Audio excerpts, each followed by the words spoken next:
আমি গণ অধিকার পরিষদের একজন সংগঠক এবং নীতি নির্ধারণী ফোরামে আমি ছিলাম তথা উচ্চতর পরিষদের নেত্রী ছিলাম।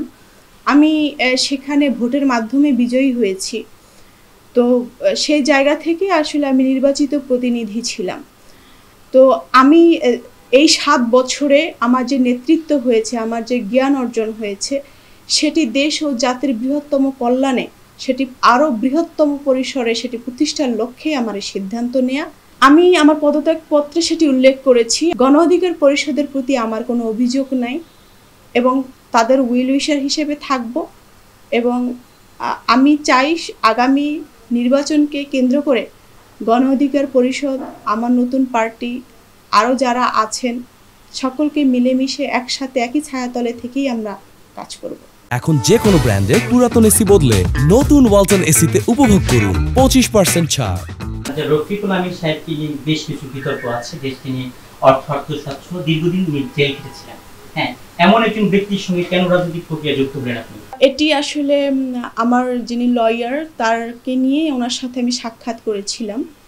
তো আমি কিছু বিষয় স্পষ্ট করে জেনেছি এবং তিনি তার আনসারে আমি স্যাটিসফাই হয়েছি।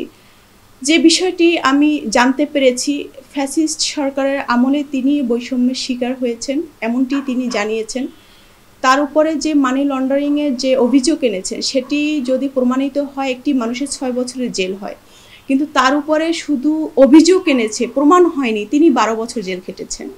তো এটি রাজনৈতিক একটি উদ্দেশ্য বা একটা এজেন্ডা বা প্রতিহিংসার শিকার উনি এটি হয়েছেন এবং মহামান্য আদালতের উপরে আমার আস্থা আছে, শ্রদ্ধা রেখে বলছি এটি বিচার প্রক্রিয়াধীন একটি বিষয়, সেটি মহামান্য আদালতে সিদ্ধান্ত নেবেন, তিনি এই বিচারক এই রায় দিবেন।